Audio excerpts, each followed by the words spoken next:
So, ladies and gentlemen, boys and girls, welcome back to the James Knows Nothing experience. Welcome back to the James Knows Nothing channel. I hope you're all doing well on this lovely week.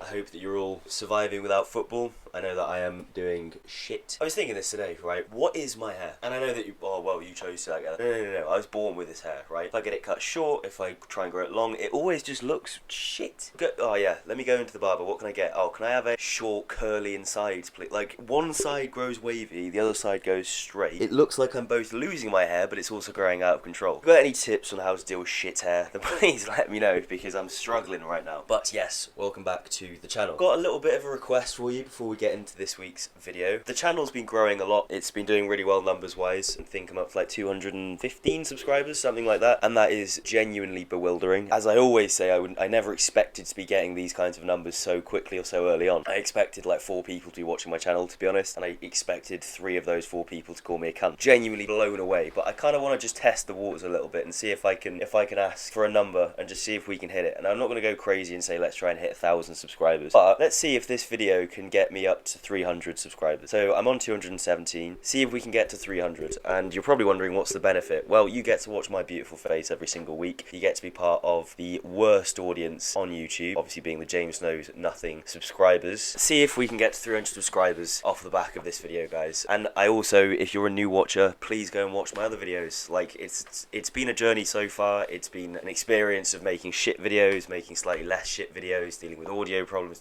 but this is genuinely a kid in his bedroom making YouTube videos, right? This isn't, YouTube has become such the production value has got so high and so big, and so it kind of, YouTube doesn't feel like YouTube anymore. It feels like television has moved on to YouTube. As a channel who I think promotes that very, very YouTubey feeling, that sort of 2015, 16, like everyone's just in their bedrooms making videos. There's no team, there's no editors. It's just me with a camera that I got for my 16th birthday, which was 8 years ago, editing on iMovie and Audacity. This is a very humble channel. If you guys enjoy that side to YouTube and you want to see more content which feels more authentic and feels more like it is coming from my brain, not from a producer's brain, then please subscribe and, like I said, watch my videos. So yeah, that is the only thing I ask before we get into today's video. Right, so without any further ado, let's get into a video where you watch a man who knows nothing about anything try and talk about something. So let's go. So Vincent Kompany, the world seems to be in dismay after it has appeared that Vincent Kompany is going to be the next Bayern Munich manager. Now, I think a lot of people are looking at Kompany and thinking that he hasn't got the experience and he's not that quality that Bayern need. It's true that Kompany has very little experience as a top-level coach, but I think his playing career can contribute to his ability to manage and be a successful manager. I think Xabi Alonso is an example of a guy who'd barely managed before he took over Leverkusen, and look what he's done with them. Mikel Arteta, whilst I agree he was Pep Guardiola's apprentice for a couple of years, still had never managed a top side before going to Arsenal, and with time and resource, look what he's managed to achieve. The same could be said also arguably of Thiago Motta, who has actually only managed 125 games and is now in charge of arguably the biggest team in Italy, or one of the biggest jobs in Europe, the Juventus job.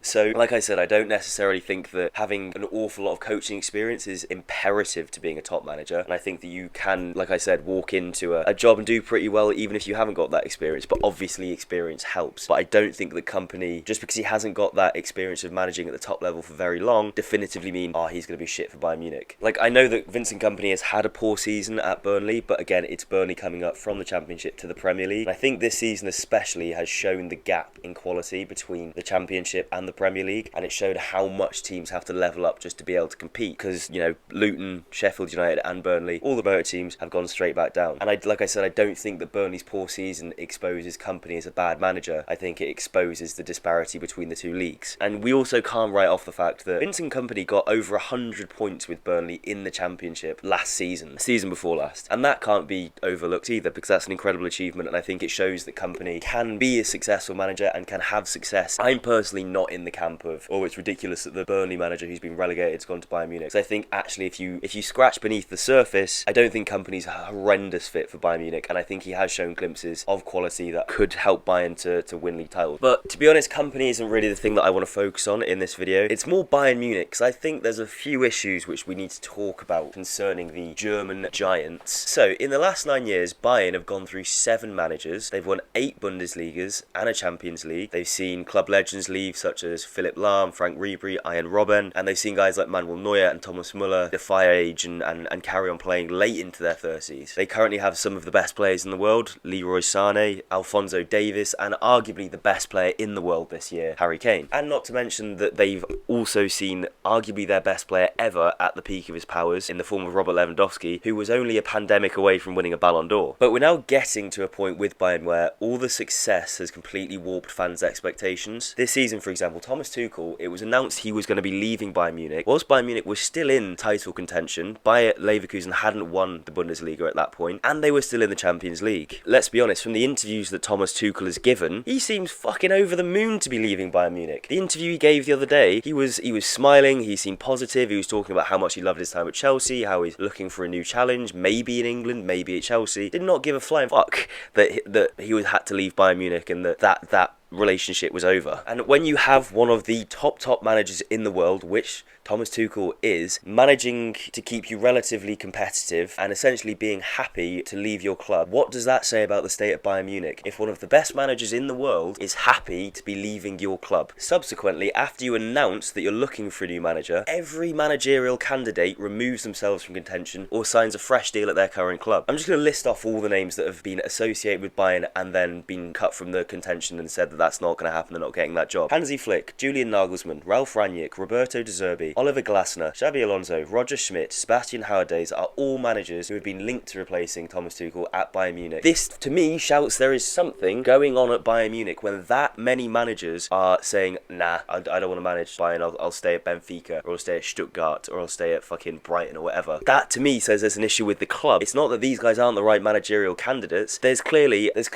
a hesitancy and a disdain towards going into that Bayern Munich job, because none of these guys want to take it. Nobody wants it, and Thomas Tuchel is happy to be leaving the job. And it looks like they can't get anyone to take over for love nor money, which is why they have ended up hiring Vincent Kompany, who has not got the CV you'd associate with Bayern Munich managers. Like I said, there's every chance that Kompany will do well at Bayern Munich. The success, like I said, I think is covering up some major cracks behind the scenes. As the public, we're not aware what these cracks are, but there is clearly something wrong and something going on at Bayern Munich that we're not aware of. When every manager's minimum requirement to stay in the Bayern Munich job is to win the league, win the cup, and at least get to the Champions League quarter-finals, it creates a very smash-and-grab culture at your club. You end up with a managerial merry-go-round because, one manager doesn't seem like they're going to win the league title, right? We need to get rid of them, get another guy in. He doesn't seem to be able to get us into the Champions League final, get rid of him, get a new person in. And like I said, it's a merry-go-round. Instead of focusing on getting managers who can create a dynasty at Bayern Munich, who can spend 5-10 years building a team, building a squad, and then that squad can become ultra successful. Look at Pep at Man City, look at Alex Ferguson at United, Jurgen Klopp at Liverpool. Like, Bayern Munich is that level of club where they shouldn't be almost like prostituting themselves into getting new managers every 6 months. Bayern Munich is a club that should command respect, and every manager in the world should want to manage Bayern Munich, and that's just not the case. Nobody wants to manage them, but they've been sticking to the Roman Abramovich approach. However, in the Premier League, the Roman Abramovich approach worked because Chelsea's expectations were relatively managed. The manager didn't necessarily have to win the league every year to stay in the job. Sure, there were some unfair sackings at Chelsea, but generally the rule of thumb was if you win a trophy, you're guaranteed to stay in the job. Obviously, I know there's a few contradictions. Antonio Conte won an FA Cup and then got sacked straight afterwards. But it works because at Bayern, the league title is the minimum standard. At Chelsea, winning the Premier League is the ultimate goal. Bayern, you are expected to win the league title and then basically win the Champions League. If you win the Champions League, you're a successful manager. If you're not, then you're an average manager at Bayern Munich. Those margins are so fine. And like I said, in the Premier League with Chelsea and Roman Abramovich, when they used to do this all the time, there was an element of you had to win the Premier League, not the Champions League. The Champions League would have been an unfair expectation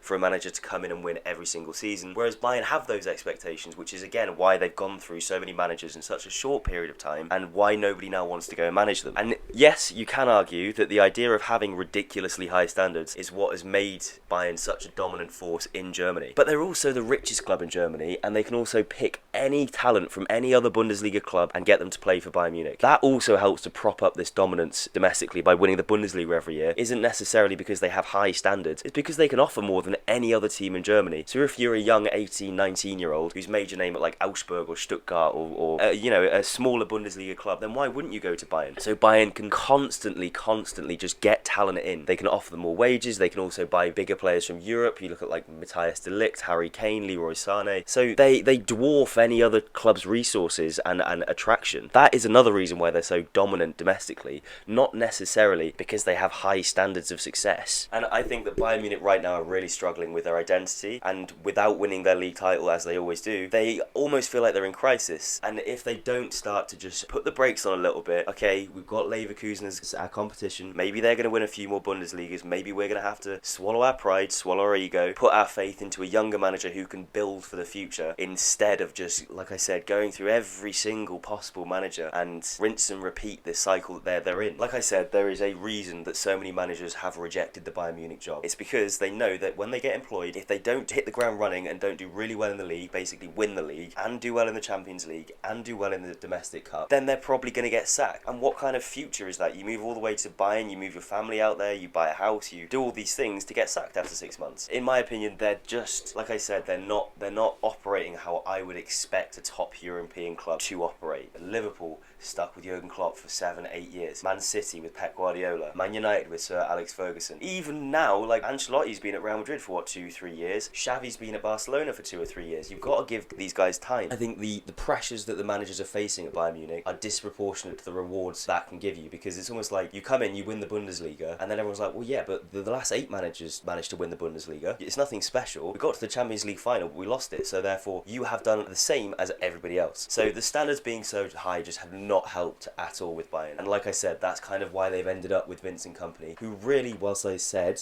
could be a good manager, isn't the kind of fit you'd expect for Bayern Munich. But yeah, that's just what I think on it all, guys. So let me know what you think in the comments. Let me know if you think I'm being too harsh. Maybe I'm completely out of line, but this is just what I'm seeing. I hope you enjoyed this video. Like I said, 300 subscribers, I would be so happy. So happy. I will get you in the next video, and until then, take care. Bye bye.